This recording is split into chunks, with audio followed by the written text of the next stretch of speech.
السلام علیکم ورحمۃ اللہ وبرکاتہ۔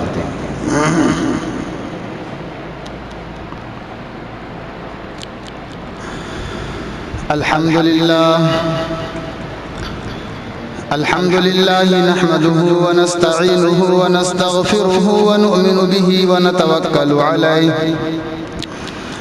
ونعوذ باللہ من شرور انفسنا ومن سیئات اعمالنا من يهده الله فلا مضل له ومن يضلله فلا هادي له ونشهد أن لا إله إلا الله وحده لا شريك له ونشهد أن سيدنا وسندنا ونبينا ومولانا محمدا عبده ورسوله أما بعد أعوذ بالله من الشيطان الرجيم بسم الله الرحمن الرحيم شهر رمضان الذي أنزل فيه القرآن هدى للناس وبينات من الهدى والفرقان وقال النبي صلى الله عليه وسلم لا يؤمن أحدكم حتى أكون أحب إليه من والده وولده والناس أجمعين او کما قال علیہ الصلاۃ والسلام۔ یہ تھوڑا پنکھا بند کر دیجئے، آواز ٹکرا رہا ہے، پنکھا بند کر دیجئے۔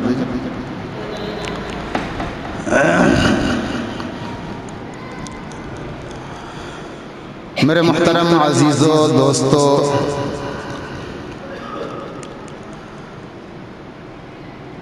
رمضان المبارک کا مہینہ شروع ہے اور بڑی تیزی سے ہمارے درمیان سے گزر رہا ہے، اور ساتھ میں ایسے حالات بھی رونما ہو رہے ہیں جو مسلمانوں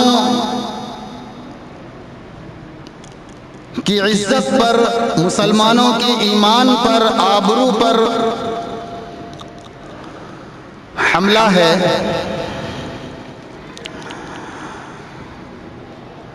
رمضان کا مہینہ بات آئی تھی کہ اس کے 3 عشرہ ہیں، 3 حصہ ہیں۔ پہلا عشرہ رحمت کا تھا، وہ گزر چکا۔ دوسرا عشرہ مغفرت کا ہے جو چل رہا ہے، اور تیسرا عشرہ جہنم سے آزادی کا ہے، خلاصی کا ہے۔ جو وقت گزر گیا ہم اسے واپس نہیں کر سکتے ہیں۔ اس مبارک مہینے کے اندر بھی ہمارے بہت سے مسلمان ساتھی ایسے ہیں، مسلمان بھائی بزرگ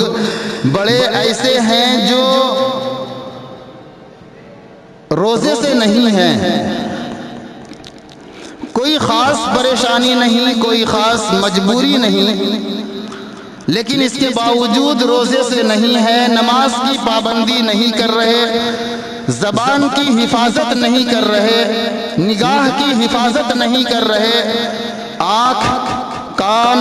ہاتھ، پاؤں کی حفاظت نہیں کر رہے ہیں۔ یہ بڑی ہی بدنصیبی کی بات ہے۔ صحابہ کرام رضی اللہ عنہم اجمعین کی زندگی کو ہم جب دیکھتے ہیں کہ رمضان میں ان کا کیا معمول تھا، واقعات ایسے ایسے ملتے ہیں کہ صحابہ کرام دن میں جنگ کیا کرتے تھے، اسلام کی حفاظت کے لیے تلوار لے کر میدان میں رہا کرتے تھے۔ اور آپ کو معلوم ہے کہ عرب کی گرمی کیسی ہوتی ہے۔ جو لوگ حج کے لیے گئے ہیں ان کو معلوم ہوگا کہ وہاں کتنی تپش ہوتی ہے، دھوپ کتنی تیز ہوتی ہے، اور نیچے ریتیلا میدان، پتھریلی زمین، وہ کتنا سخت اور گرم ہوتا ہے کہ کھڑا ہونا انسان کا دشوار ہو۔ ایسی حالت میں بھی صحابہ کرام دن میں دشمنوں کا مقابلہ کیا کرتے تھے، تلوار ہاتھ میں لے کر میدان میں نکل جایا کرتے تھے اور رات میں سکون سے سویا بھی نہیں کرتے تھے، بلکہ رات میں قرآن سنا کرتے تھے، سنایا کرتے تھے۔ یہ معمول تھا صحابہ کرام کا، خود حضور صلی اللہ علیہ وسلم کا بھی یہ معمول تھا کہ رمضان کے مہینے میں دن میں روزہ رکھتے تھے اور رات میں جبرائیل امین کے ساتھ قرآن سنایا کرتے تھے، دور کیا کرتے تھے۔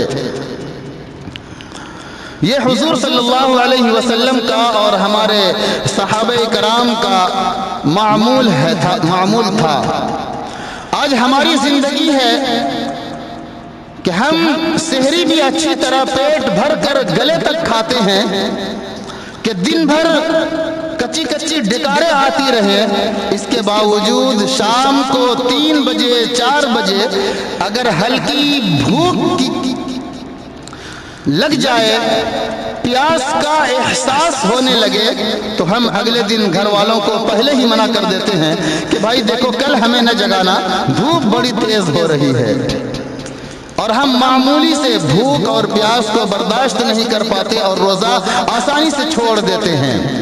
حضور صلی اللہ علیہ وسلم کا فرمان سنیے اور غور سے سنیے۔ حضور کہتے ہیں کہ اگر میری امت کو معلوم ہو جائے کہ روزہ ہے کیا چیز، اگر میری امت کو معلوم ہو جائے کہ رمضان ہے کیا چیز، تو وہ یہ خواہش کریں گے کہ پورا سال رمضان ہی ہو جائے۔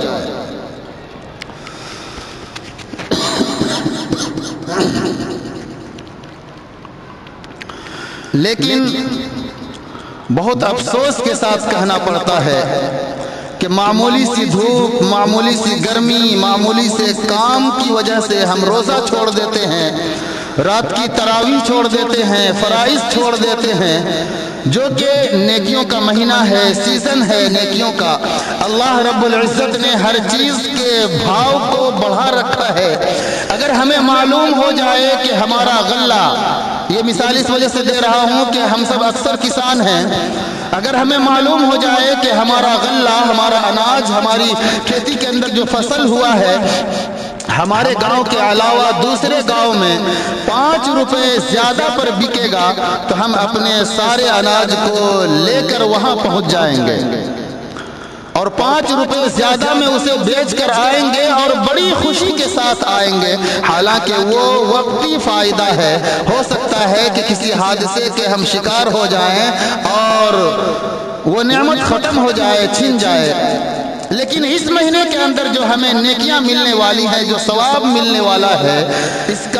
کے اندر اللہ نے 70 گنا اضافہ کر دیا ہے۔ اگر ہم ایک قرآن مکمل کرتے ہیں تو 70 قرآن مکمل کرنے کا ثواب ملتا ہے۔ اندازہ لگائیں کہ کتنا بڑا موقع ہے اللہ کے رحمت کو لوٹنے کا۔ میں نے بتایا تھا شروع رمضان میں یا رمضان شروع ہونے سے پہلے کہ اس مہینے کے اندر لا الہ الا اللہ کی کثرت رکھیے، خوب زیادہ لا الہ الا اللہ محمد رسول اللہ پڑھتے جائیے، اور جس کو قرآن پڑھنا نہیں آتا کم از کم سورہ اخلاص یعنی قل هو اللہ احد اللہ الصمد لم یلد ولم یولد ولم یکن لہ کفوا احد، اسے خوب کثرت سے پڑھتے جائیے۔ ایک مرتبہ پڑھیں گے 70 مرتبہ پڑھنے کا ثواب ملے گا۔ ایک نفل نماز پڑھیں گے 70 ایک فرض کا ثواب ملے گا، اور ایک فرض پڑھیں گے 70 فرض کا ثواب ملے گا۔ ہم بدنصیب ہیں، بدقسمت ہیں کہ اس مہینے کی قدر نہیں کر پا رہے۔ آج 13 رمضان ہے، 13 روزہ گزر گیا، کہیں ہم نے جھوٹ بھی بولا ہوگا، کہیں کسی کی برائی بھی کی ہوگی، چغلی بھی کی ہوگی، کسی پر غلط نگاہ بھی ڈالا ہوگا۔ اللہ سے دعا ہے کہ اللہ تعالی ہم سب کے خطاؤں کو معاف فرمائے اور ہم سب کے ٹوٹے پھوٹے عبادت کو، روزہ کو، نماز کو، تراویح کو، جو بھی ہم کر رہے ہیں اپنی حیثیت کے مطابق، اپنی طاقت کے مطابق اللہ اپنے فضل سے قبول فرما لے تو ہمارا بیڑا پار ہو سکتا ہے، ورنہ ہم پھنسے کے پھنسے رہ جائیں گے۔ میرے محترم، ایک حدیث میں نے آپ کے سامنے پڑھی، لا یؤمن احدکم حتی اکون احب الیہ من والدہ وولدہ والناس اجمعین۔ بہت ہی قیمتی حدیث ہے یہ. اس کے اندر ہم دیکھیں کہ حضور صلی اللہ علیہ وسلم کیا کہنا چاہ رہے ہیں، ہمیں کیا کرنا چاہیے. ابھی جو حالات بنا ہوا ہے اس حالات کے پیش نظر مجھے یہ حدیث آپ کے سامنے رکھنی پڑی. مسلمانوں کے آقا پوری دنیا کے لیے جن کو رحمت بنا کر بھیجا گیا، جنہوں نے بچپن سے آج تک جوانی سے اس دنیا سے رخصت ہونے تک، بڑھاپے تک 63 سال کی عمر تک کبھی جھوٹ نہیں بولا. ایسی ذات جس نے اپنی زندگی میں کبھی بھی کسی سے بھی بد نظری نہیں کی، بد کلامی نہیں کی. ایسا نبی، ایسا رسول جس نے کبھی بھی کسی کو نقصان نہیں پہنچایا. ایسی ذات پر، ایسی ہستی پر، ایسے رسول پر، ایسے پیغمبر پر، ایسے نبی پر الزام لگایا گیا، اور الزام لگانے والا ہمارے درمیان کا ہے، تو ہمارے بس میں ہے یہ بات کہ ہم اس سے بائیکاٹ کریں، اس سے دوری بنا کر کے رکھیں. یہ بہت ہی قیمتی موقع ہے سامنے والے کو سبق سکھانے کا، ان کو دکھانے کا کہ ہمارے اندر بھی ایک ہونے کی صلاحیت ہے، ایک ہونے کی طاقت ہے. ذرا غور سے سنیں اور سوچیں کہ اگر ہمارے باپ میں سے کسی کو بھی، ہم سب میں سے جتنے لوگ یہاں بیٹھے ہیں، یا پورے پرپیتی والوں میں سے کسی ایک کے بھی والد کو اگر وہ گالی دیتا، صرف گالی دیتا یا کسی بھی طرح کا نقصان پہنچاتا، تو میں منبر پر کھڑے ہو کر قسم کھا کر کہتا ہوں آپ اس کی دکان میں قدم نہیں رکھتے کیا؟ بالکل بھی نہیں رکھتے. ہم سب کے آقا جناب محمد رسول اللہ صلی اللہ علیہ وسلم کی عزت کو ٹھیس پہنچایا ہے، ان کی عزت کو نیلام کیا ہے، ان کے شان میں گستاخی کی ہے. یہ ہمارا ایمان کیسے گوارا کر سکتا ہے کہ ہم اس کے باوجود اس کی دکان میں چڑھیں اور ان سے معاملات رکھیں اور ان سے خریداری کریں؟ اگر ہمارے اندر ذرہ برابر بھی ایمان ہے تو ہم مرتے دم تک اس کی دکان میں قدم نہیں رکھیں گے انشاءاللہ. میں آپ کو بھڑکا نہیں رہا ہوں، اپنے ایمان کا جائزہ لیجئے. اس حدیث کی روشنی میں سرکار دو عالم صلی اللہ علیہ وسلم نے فرمایا لا یؤمن احدکم حتی اکون احب الیہ من والدہ وولدہ والناس اجمعین، کہ مسلمان ہو ہی نہیں سکتا وہ شخص، لا یؤمن احدکم، تم میں سے کوئی شخص مسلمان نہیں ہو سکتا، حتی اکون احب الیہ من والدہ، جب تک کہ میں اس کے نزدیک اس کے ماں باپ سے اور اس کی اولاد سے اور دنیا کے اندر جتنی بھی چیزیں ہیں تمام چیزوں سے سب سے زیادہ محبوب میں نہ ہو جاؤں، تب تک اس کا ایمان مکمل نہیں ہو سکتا ہے. ہماری محبت ہماری اولاد سے، ہمارے ماں باپ سے، ہمارے مال سے، جائیداد سے، زمین سے، رشتہ داروں سے، دنیا کی تمام دولت سے بڑھ کر محبت اگر ہمیں ہونی چاہیے تو حضور سے ہونی چاہیے. حضور سے اگر ہمیں محبت نہیں ہے ان تمام لوگوں سے زیادہ، تو ہمارا ایمان کامل نہیں ہو سکتا، مکمل نہیں ہو سکتا ہے. اب ہم اندازہ لگائیں کہ جس بدبخت نے ہمارے نبی کی شان میں گستاخی کی ہو، اگر ہم اس سے تعلقات رکھتے ہیں، ان سے خرید و فروخت کا معاملہ کرتے ہیں، لین دین کا معاملہ کرتے ہیں، تو ہمارا ایمان کہاں تک ہے ہم خود اس حدیث کی روشنی میں اندازہ لگا سکتے ہیں.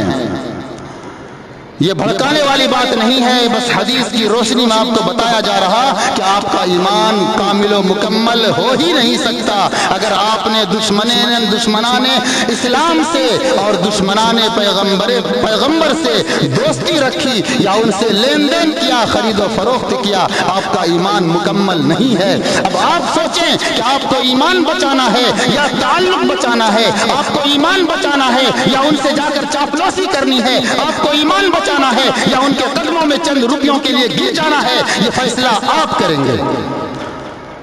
یہ فیصلہ خود آپ کریں. اپنے ایمان کا سودا کریں گے چند روپیوں کے بدلے، یا پھر محبت کریں گے حضور صلی اللہ علیہ وسلم سے. جن کی ہستی نے آپ سے ہم سے محبت کیا ہے ہمارے دنیا میں آنے سے پہلے سے ہمارا وجود نہیں تھا 1450 سال پہلے وہ مصلی پر بیٹھ کر رات میں روتا تھا دعا کرتا تھا کہ میری امت کو بخش دے کس کے لیے دعا کرتا تھا وہ تو معصوم تھے بخشے بخشائے تھے اللہ نے کہہ دیا آپ بخشے بخشائے ہیں معصوم ہیں پھر مصلی پر کھڑے ہونے کی کیا ضرورت تھی کیوں روتے تھے کیوں اس قدر کھڑے ہوتے تھے کہ پاؤں پھول جاتا تھا ورم کر جاتا تھا اس امت کی محبت میں ہماری محبت میں کیا ہم ان سے محبت کا اظہار اتنا سے عمل کر کے نہیں کر سکتے ہیں کہ ایک دشمنان اسلام سے اپنا تعلق ختم کر دیں کریں گے یا نہیں کریں گے بہت بہترین موقع ہے عید کا موقع ہے اب بات یہ آتی ہے کہ ہمارا لین دین ان سے ادھار ہوتا ہے اسلام میں ادھار لینے سے سخت منع کیا گیا ہے ہم ہی بدبخت ہیں بے غیرت ہیں کہ دوسرے کے سامنے ہاتھ پھیلانے کے لیے چلے جاتے ہیں بہت ضروری ہو تو ہم آپس میں لین دین کریں دوسری قوم کے پاس نہ جائیں ایک بات یاد رکھیے الکفر ملت واحدہ آج پوری دنیا کے اندر یہ معاملہ ہے کہ جب مسلمانوں کا مقابلہ کسی بھی قوم سے ہوتا ہے وہ ساری قوم ایک ہو جاتی ہے اور مسلمان کا کوئی ساتھ دینے والا نہیں ہوتا ایسے موقع پر جب پیغمبر اسلام کو نقصان پہنچانے کی کوشش کی جا رہی اب بھی اگر ہم مسلمان ایک نہ ہوئے تو کب ایک ہوں گے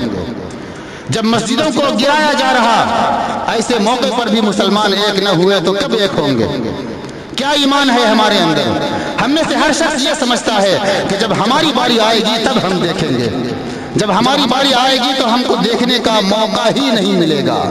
سوچنے کا سنورنے کا سنبھلنے کا موقع نہیں ملے گا اب بھی وقت ہے مسلمانوں جاگو اور ایک ہو جاؤ وَاعْتَصِمُوا بِحَبْلِ اللَّهِ جَمِيعًا وَلَا تَفَرَّقُوا اللہ نے فرما دیا کہ اللہ کی رسی کو ایک ہو کر مضبوطی کے ساتھ پکڑ لو آپس میں اختلاف نہ کرو وَلَا تَنَازَعُوا فَتَفْشَلُوا آپس میں اختلاف کرو گے تمہارا رعب و دبدبہ ختم ہو جائے گا آج یہی ہوا مسلمانوں کے اندر آپس میں اختلاف بے شمار ہیں اسی وجہ سے پوری دنیا سے مسلمانوں کا رعب و دبدبہ ختم ہو گیا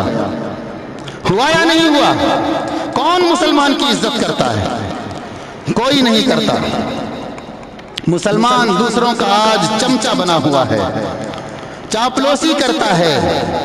مسلمانوں کی کیا شان ہے کیا دبدبہ ہے کیا رعب ہے مسلمانوں کو آج خود پتہ نہیں ہے کہتے ہیں کہ حالات کرتے کرتے قبر میں چلے جائیں گے ہماری عزت ہمارا ایمان ہمارا دین ہماری مسجدیں ہمارے مدرسے سب کچھ ہم سے چھین جائے گا لٹ جائے گا ہمارے حالات درست نہیں ہو رہے بہرحال میں یہ کہہ رہا تھا کہ عید کا بھی موقع ہے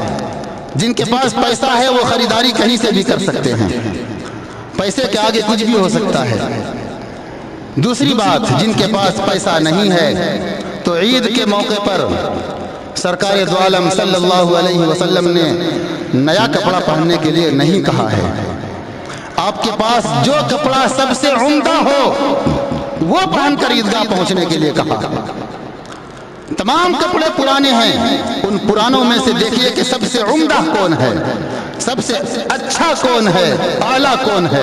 اسے پہن کر اللہ کے سامنے پہنچیے اللہ لباس نہیں دیکھتا ہے اللہ تو دل دیکھتا ہے ان اللہ لا ينظر الى صورکم ولكن ينظر الى قلوبکم واعمالکم اللہ ہماری شکل و صورت دیکھ کر فیصلہ نہیں کرے گا ہم یہ سوچتے ہیں کہ ہم پرانا کپڑا پہن کر عیدگاہ پہنچ جائیں گے تو لوگ کیا کہیں گے اس کے پاس پیسے نہیں تھے کپڑا خریدنے کے لوگوں کی سوچ پر اللہ ہمارا فیصلہ نہیں کرتا بلکہ ہمارے ایمان پر ہمارے دلی کیفیت پر ہمارے عقیدے پر اور ہمارے اعمال پر اللہ فیصلہ کرتا ہے کوئی بھی لباس ہو اللہ کے سامنے دل کو پاک صاف کر کے حاضر ہو جائیں وہ بندہ اللہ کو بہت محبوب ہے کسی سے قرض لینے کی یا کسی کے سامنے جھکنے کی ضرورت نہیں ہے میرے بھائی وقت بہت نازک ہے حالات بہت نازک ہے ابھی بہت قیمتی وقت ہاتھ آیا ہے ایکتا دکھانے کا صرف یہیں سے نہیں، آس پاس کے جو بھی مسلمان ہیں ان تمام کو یہ میسج دیا جائے، یہ بات ان تک پہنچائی جائے کہ جس کمبخت نے ہمارے نبی کے شان میں بدتمیزی کی ہے، گستاخی کی ہے، ان سے ہم سب بالکل بائیکاٹ کر دیں اور ہمیشہ ہمیش کے لیے بائیکاٹ کر دیں۔ جن کا قرض ہے وہ ادا کرنے کی کوشش کریں۔ اسلام اس بات کی اجازت نہیں دیتا کہ کسی کے قرض کو ہم دبا لیں، وہ ہمارا دشمن ہو جائے وہ الگ چیز ہے، لیکن ہمارا معاملہ جو ان کے ساتھ ہے، قرض وغیرہ والا معاملہ، اسے ختم کیجئے۔ القرض مقراض المحبہ بھی حدیث کے اندر فرمایا گیا ہے، لہٰذا ان چیزوں سے پرہیز کریں اور یہ کوشش کریں کہ اس بدبخت سے، لعین سے، کمبخت سے ہمارا کوئی لین دین نہ ہو، ہمارا کوئی معاملہ ان کے ساتھ نہ ہو۔ اگر ہمیں محبت کرنی ہے تو حضور صلی اللہ علیہ وسلم سے محبت کریں۔ پوری دنیا کے اندر آپ تلاش کر لیں، محمد عربی صلی اللہ علیہ وسلم جیسا محبت کرنے والا کوئی نہیں ملے گا۔ اس دنیا کے اندر ماں باپ محبت کرتے ہیں اپنے اولاد سے، لیکن آخرت کے اندر وہ بھی بچھڑ جائیں گے۔ پارہ ام کے اندر اللہ نے فرمایا یوم یفر المرء من اخیہ وامہ وابیہ وصاحبتہ وبنیہ۔ تفسیر بیان کرنے کا موقع نہیں ہے، اس کے اندر پورے واقعات بیان کیے گئے ہیں کہ اس دن بھائی بھائی سے بھاگے گا، ماں باپ بھائی بہن سب ایک دوسرے سے جدا ہوں گے، لیکن اس وقت بھی اگر کوئی ساتھ دینے والا ہوگا تو وہ مدینے کا سردار محمد عربی صلی اللہ علیہ وسلم ہوں گے۔ اسی کے بارے میں کسی شاعر نے کہا کہ ماں جب ایک لوتے کو چھوڑے، کسی کے اگر ایک اولاد ہو، ایک بچہ ہو، لڑکا ہو یا لڑکی ہو، اسے بہت زیادہ چاہتے ہیں۔ اسی وجہ سے ایک بچے کا ذکر فرمایا کہ ماں جب ایک لوتے کو چھوڑے آ آ کر کے بلاتے یہ ہیں۔ کون بلاتے ہیں؟ وہ مدینے والے بلائیں گے قیامت کے میدان میں۔ ماں باپ بھی نظریں چھپاتے پھرے گا کہ کہیں میرا بچہ مجھے دیکھ نہ لے، کہیں مجھ سے نیکی کا سوال نہ کر لے، کہیں مجھ سے نیکی نہ مانگ لے۔ اس دن محمد عربی صلی اللہ علیہ وسلم بلائیں گے کہ تو میرا امتی ہے، دنیا کے اندر مجھے پکارنے والا تھا، میرا کلمہ پڑھنے والا تھا، تو ادھر آ جا، کوئی تیرا ساتھ نہیں دیتا، میں جب تک تو جنت میں نہیں چلا جائے گا۔ واقعات لمبا ہے، میں کیا بتاؤں آپ سے۔ تمام انبیاء کرام کو نور کی کرسی ملے گی، تمام انبیاء کرام نور کی کرسی پر آرام سے بیٹھ جائیں گے، لیکن ہم سب کے آقا محمد عربی صلی اللہ علیہ وسلم بیٹھیں گے نہیں کرسی پر۔ اللہ کہیں گے کہ بیٹھیے، محمد عربی صلی اللہ علیہ وسلم کہیں گے یا اللہ میری امت میری امت۔ اللہ کہیں گے کہ آپ بیٹھ جائیے، آپ کی امت کو کچھ نہیں ہوگا، تب بھی حضور صلی اللہ علیہ وسلم اپنا صرف ایک ہاتھ رکھ دیں گے کرسی پر تاکہ حکم کا اتباع ہو جائے۔ اس کے بعد امتوں کو بلایا جائے گا، حضور صلی اللہ علیہ وسلم کھڑے ہو کر وہاں پر بخشوائیں گے۔ اسی کو شاعر نے کہا کہ ماں جب ایک لوتے کو چھوڑے آ آ کہہ کے بلاتے یہ ہیں۔ باپ جہاں بیٹے سے بھاگے، باپ جہاں بیٹے سے بھاگے، لطف وہاں فرماتے یہ ہیں۔ باپ بیٹا سب ایک دوسرے سے بھاگ رہا ہوگا، وہاں پر بھی مہربانی کون کریں گے، لطف کون دکھلائے گا؟ وہ ہم سب کے آقا جناب محمد رسول اللہ صلی اللہ علیہ وسلم ہوں گے۔ اس لیے ان سے سچی محبت کیجئے، ورنہ ممکن ہے کہ ہمارا شمار بھی منافقوں میں نہ ہو جائے۔ جس طرح سے حضور کے زمانے میں لوگ اپنے آپ کو مسلمان ظاہر کیا کرتے تھے، مسلمانوں کی مجلس میں بیٹھا کرتے تھے، حضور کی ساری باتیں سنا کرتے تھے، لیکن جب کافروں سے ملتے تھے تو کہتے تھے کہ ہم تو ان کے پاس ویسے ہی جاتے ہیں، دیکھتے ہیں کہ وہ کیا مشورہ کرتے ہیں۔ آج یہی حال مسلمانوں کے ساتھ بھی ہو رہا ہے، یہاں کی بات وہاں، وہاں کی بات یہاں کرنا، یہ حال منافقوں کا ہے۔ منافق ایسا کیا کرتے تھے؟ سوچے کہ ہمارے دل میں کتنا سا ایمان رہ گیا ہے، اور منافق کو جہنم کے 7ویں درجے میں رکھا جائے گا، سب سے گہرے والے حصے میں منافقوں کو رکھا جائے گا۔ حضور صلی اللہ علیہ وسلم پر تو ظاہر کر دیا گیا تھا کہ کون منافق ہے کون نہیں ہے۔ آج وہ زمانہ نہیں رہا ہمارے عمل سے پتہ چلتا ہے کہ کون منافق ہے اور کون ظاہر ہے۔ آپ تاریخ اٹھا کر دیکھیں، کسی مائی کے لال میں یہ طاقت نہیں ہوئی کہ وہ مسلمانوں کو ہرا دے۔ مسلمان ہارا ہے، کہیں پر بھی شکست کھایا ہے تو وجہ یہ ہے کہ مسلمان ہی نے غداری کی ہے۔ اب اٹھا کر دیکھیں تاریخ کو، جب سے دنیا بنی ہے تب سے اٹھا کر دیکھیں، اگر مسلمان کہیں شکست کھایا ہے تو غداری کسی اپنے نے کی ہے۔ آج بھی وہی حال ہے۔ اپنے ایمان کا جائزہ لیں۔ اس مبارک مہینے کے اندر روزے کی حالت میں بولنے کی طاقت نہیں ہے، ورنہ آپ کو بتاتا اور بھی بہت ساری باتیں۔ اپنے ایمان کا جائزہ لیں کہ ہمارے دل کے اندر کتنا ایمان ہے، ہم حضور سے کتنی محبت کرتے ہیں، ذرا سوچیں اور خرید و فروخت لین دین بالکل بند کریں۔ اللہ تعالیٰ کہی ہوئی باتوں پر ہم سب کو عمل کی توفیق عطا فرمائے۔ اصل بات یہ ہے کہ